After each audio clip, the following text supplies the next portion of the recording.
My presentation will be a bit different. Well, I will present a little bit like overview about sensors used for plant breeding and pre-breeding activities, and a little bit about what we do at our Lithuanian Research Center for Agriculture and Forestry.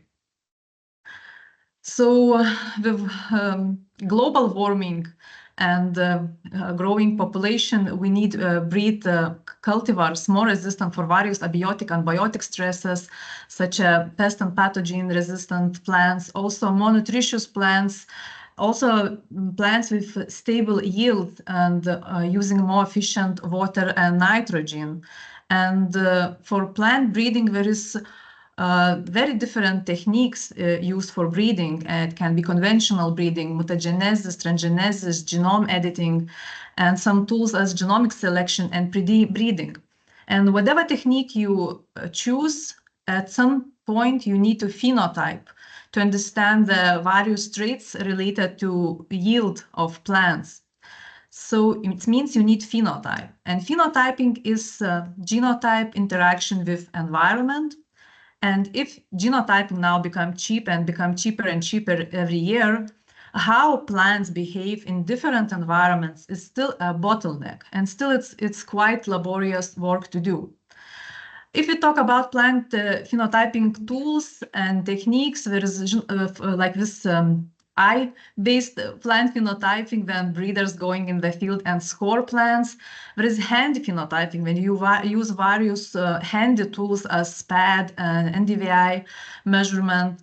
Precision phenotyping, when you need measure plants, sometimes dig plants, cut plants.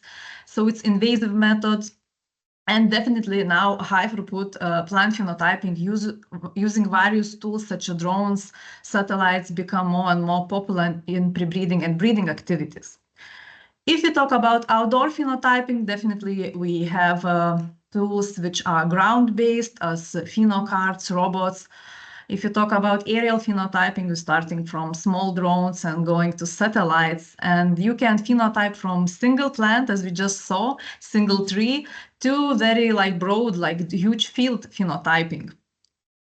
If you talk about indoor phenotyping, definitely there is at microscopy level phenotyping of like small tissues or separate plant parts.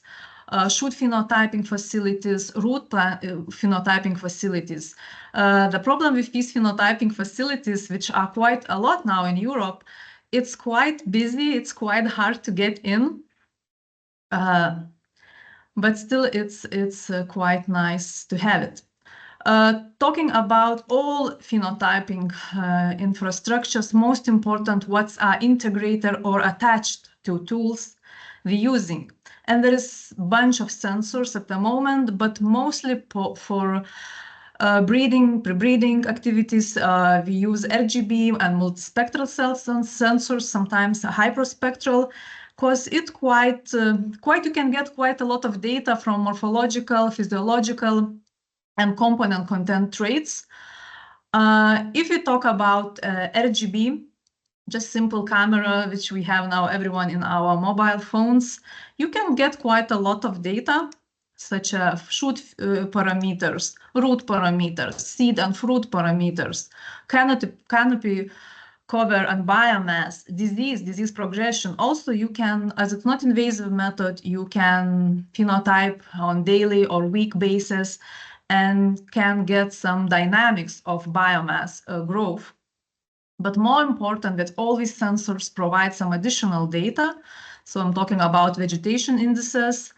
And as example, there is picture, and picture made from pixels, and each pixel has 3 bands, red, green, and blue. And you can get numeric values, you can put in equations, and can get some numeric values for some vegetation indices. And for sure, NDVI is the most known. And for plants, mostly used approximately 20-25 vegetation indices. For in index database, at the moment, you can find more than 500. So a little bit now about our laboratory. I represent Laboratory of Genetics and Physiology, and also we closely working together with grass and the cereal breeding departments, as we located in one building. So we work for investigating and looking for new genes and molecular markers for abiotic and biotic stresses. For phenotyping, we're using various phenotyping tools with sensors, and also we develop pre-breeding materials such as tilling populations, double haploids of wheat plants, and polyplodization of grasses also.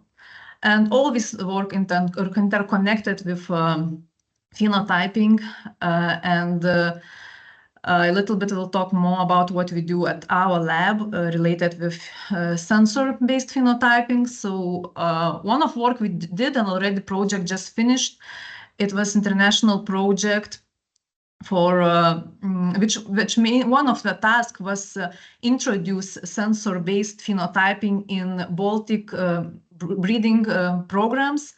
So we chose spring wheat, 300 genotypes. It will grow in Lithuania, Latvia, and Estonia, also in Norway, for 3 years.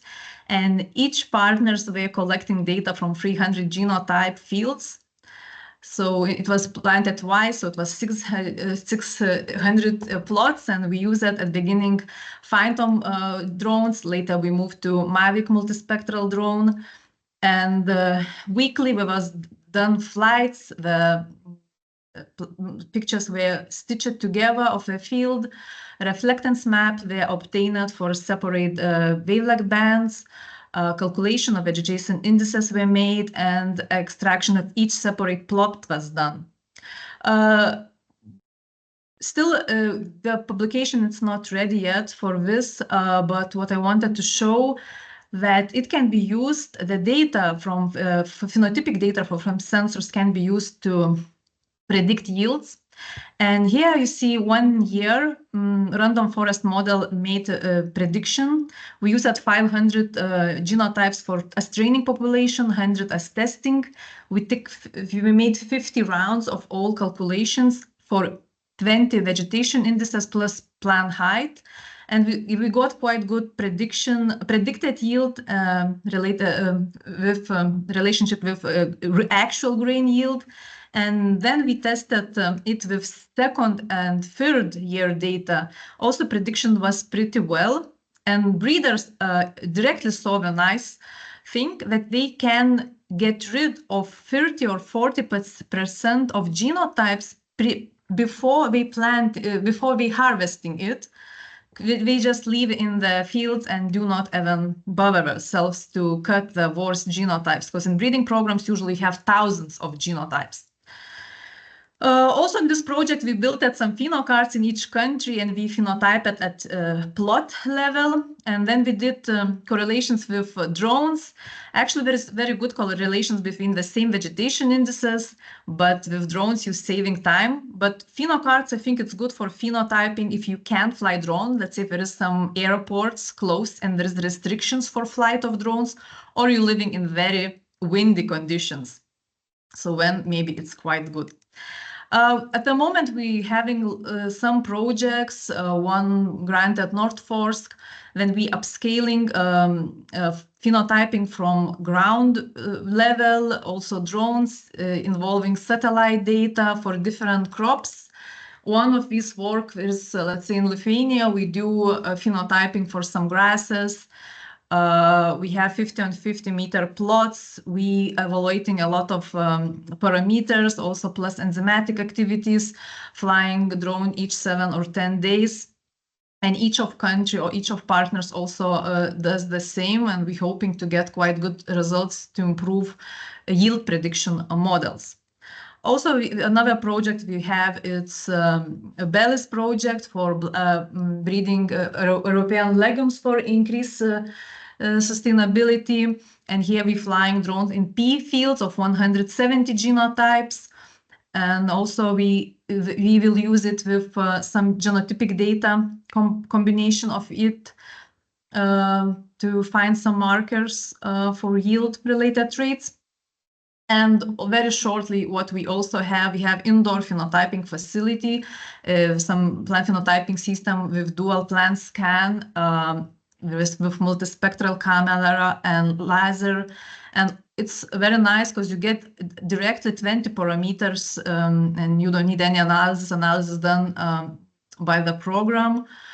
And we already tried for some cereals, some grasses as well. And really this system can be used to evaluate genotypic variation, plasticity for abiotic, biotic stresses, evaluate various chemical compounds such as biostimulants and fungicide efficiency. So all the summarizing everything, phenotyping with some techniques, molecular techniques as genomic, transcriptomic, combined and analyzed together can provide various genes, different expressed genes, molecular markers, which can be used for marker-assisted selection, genomic selection, genome editing, which can help to breed and develop cultivars faster and more efficient. So thank you. I'm waiting for questions and always waiting for collaboration. And if someone interested what we do, always can reach me through our institution webpage or LinkedIn. So I'm always open for collaboration. Thank you.